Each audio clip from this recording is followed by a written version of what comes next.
Pertanyaan yang pertama, Pak, apa yang Bapak lakukan untuk meyakinkan masyarakat bahwa dengan memilih atau menjadi keluarga besar PAN merupakan pilihan yang tepat?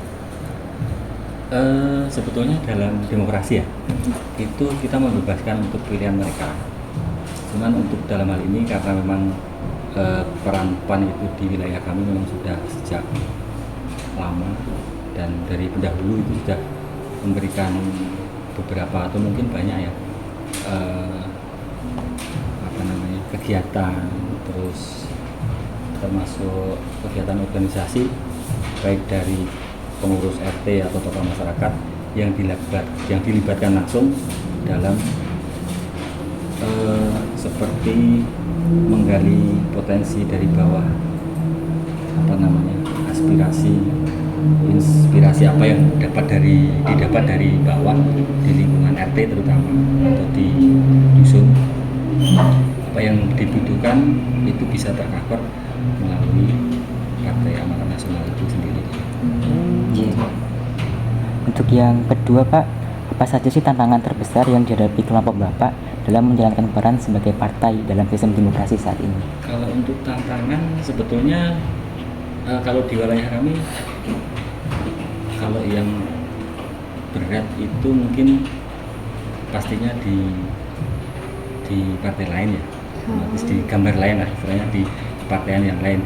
Tidak dipungkiri bahwa di setiap wilayah itu pasti tidak bisa dipukul rata atau mungkin diajak keseluruhan untuk memilih salah satu partai.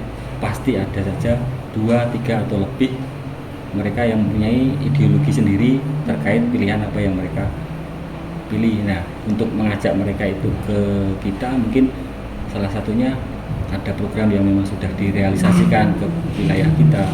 Nah, itu walaupun mungkin yang sudah direalisasikan itu sudah terwujud, entah itu bangunan fisik, entah itu apa, misalnya ketika kita ada event seperti ini, kita mengajukan proposal ke anggota dewan atau ke caleg, itu walaupun sudah tercover, itu orang-orang yang punya ideologi yang selain Partai PAN, mereka juga tetap ketika ada pemilihan umum warna lain itu pasti ada. Nah, itu kan jadi termasuk sulitnya di situ. Jadi kita untuk menyatukan itu tidak bisa. Tetap itu termasuk tantangan. Terus yang ketiga, Pak, bagaimana peran PAN dalam menjaga dan memperkuat demokrasi, lebih tepatnya di tingkat lokal? Untuk menjaga demokrasi, karena demokrasi itu kan menanggaki ya, atau apa, mempersilahkan anggota masyarakat itu untuk memilih apa partai sesuai dengan keyakinan mereka. Nah, kita sebetulnya kalau untuk beda gambar, kita mempersilahkan selagi tidak terlalu memperkeruh keadaan. Ketika memang misalnya di suatu saat, misalnya di pra-pilihan, sebelum pilihan, mereka dari partai kami PAN itu sudah mengadakan sosialisasi, sudah memberikan merealisasikan aspirasi yang mereka bawa. Terus dari gambar lain ini tidak terlalu memperkeruh keadaan, itu monggo terserah. Atau mungkin mereka juga punya aspirasi sendiri yang bisa dibawa ke wilayah kami, mau disampaikan ke masyarakat, berwujud apa, berwujud misalnya RTLH, misalnya berwujud visi, itu monggo silakan, tidak membatasi harus satu partai. Itu yang termasuk menjaga demokrasi, tidak harus satu partai di wilayah kami, ada partai merah, kuning, oranye, itu monggo. Yang penting yang dari PAN ini sendiri sudah membawa warna sendiri di wilayah ini.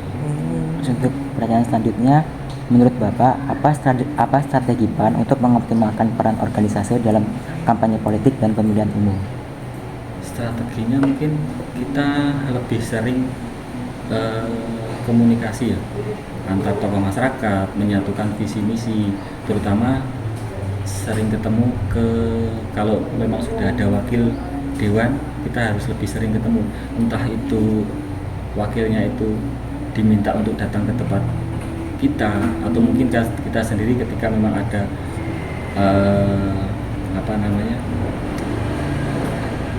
usulan yang memang perlu kita sampaikan, kita langsung sowan ke tempat bapak atau ibu dewan yang bersangkutan. Jadi kita tetap harus menjaga saling silaturahmi, karena biasanya orang itu ketika butuh baru datang. Nah, kalau kami enggak, di jauh-jauh hari, mungkin misalnya saat ini sudah selesai baru saja pemilihan umum. Nah, ini kan 5 tahun yang akan datang baru ada pilihan lagi. Mungkin di tahun pertama ini kita saling sering komunikasi antar tokoh masyarakat. Terus mungkin kalau ada pertemuan di organisasi PAN itu sendiri, kita semua tokoh di wilayah kami kita libatkan supaya biar nanti yang memang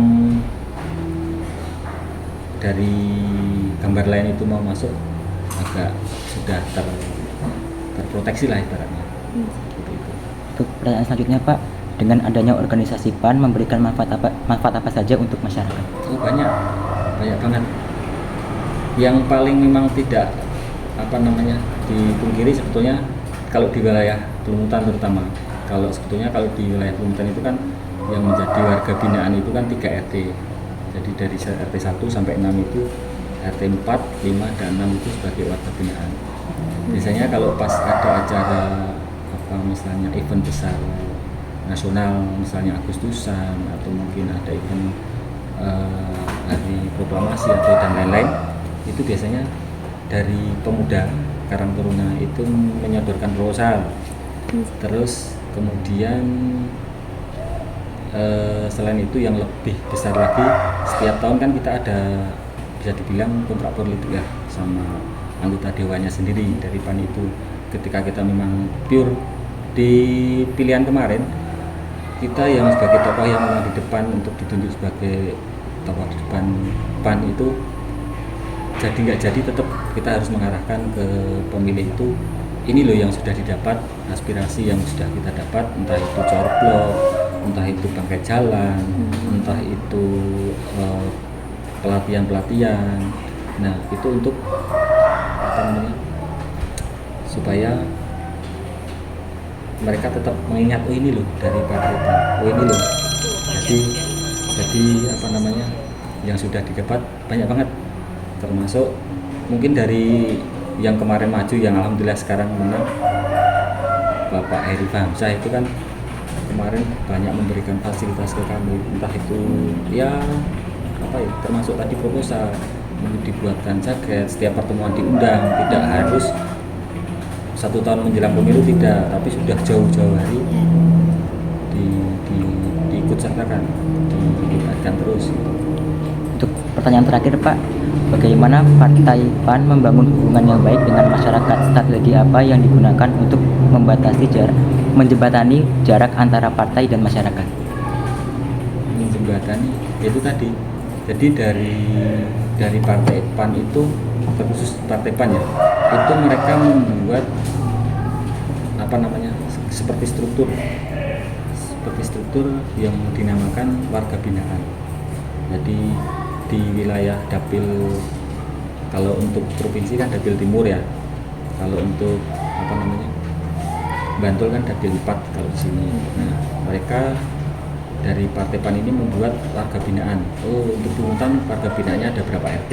Tidak harus satu pedukuhan itu jadi keseluruhan untuk menjadi warga binaan. Entah itu satu pedukuhan cuma 1 RT, 2 RT, tapi ada juga yang satu pedukuhan menjadi warga binaan. Itu pun tetap dari gambar lain tetap masih ada.